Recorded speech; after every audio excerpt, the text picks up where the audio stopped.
Классическая музыка и джазовые стандарты, философские оратории и авангардные кинопостановки. Культовые имена современного исполнительского искусства и восточный эпос. Апрельская афиша Казани пестрит интересными названиями. О некоторых позициях в мире искусства в материале нашего культурного обозревателя Дмитрия Пивоварова.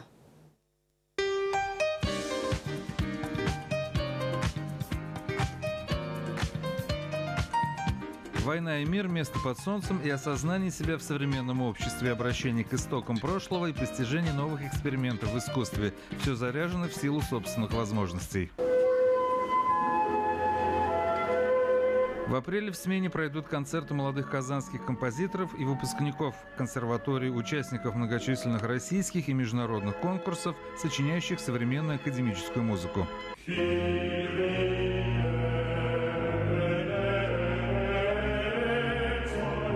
«Дона нобис пачем» или «Даруй нам мир». Премьера философского спектакля «Притчи» на музыку мессы си минор Баха пройдет в апреле с участием солистов оперы, балета, хора, театра имени Мусы Джалиля. Постановщик, выдающийся хореограф, артист и художник Владимир Васильев выражает свое отношение к миру через язык пластики и вокала. Тяжелая артиллерия исполнительского мастерства приедет в виде Владимира Спивакова, Альбины Шагимуратовой и Валерии Гергиевой. Это значит, что пасхальный фестиваль сделает свою остановку в Казани.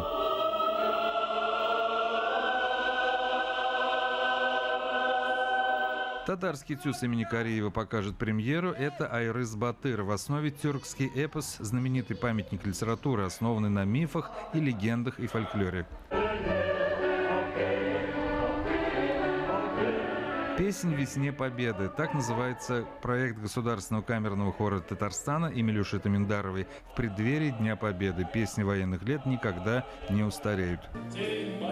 Эти песни будут звучать и на суперфинале 15-го юбилейного фестиваля эстрадного искусства «Созвездие Юлдызлык». Помимо татарстанских коллективов и солистов, прошедших суперфинал, в Казань приедут участники из Ульяновска, Челябинской области, Ленинградской области, Удмуртии, а также Москвы и Астрахани.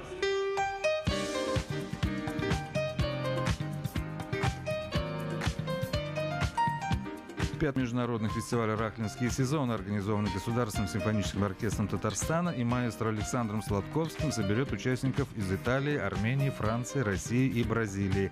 На закрытии прозвучит симфония номер 9 «Ре-мажор» Гюстава Малера.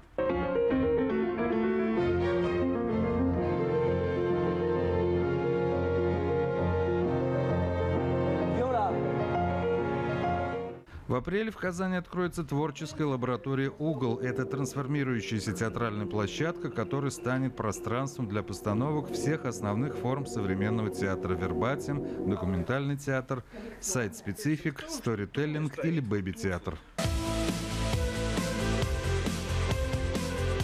И на десерт впервые в Казани мэтр электронной музыки, немецкий музыкант и один из ведущих мировых трансовых диджеев Пол Ван Дайк. Дмитрий Пивоваров, телеканал «Эфир».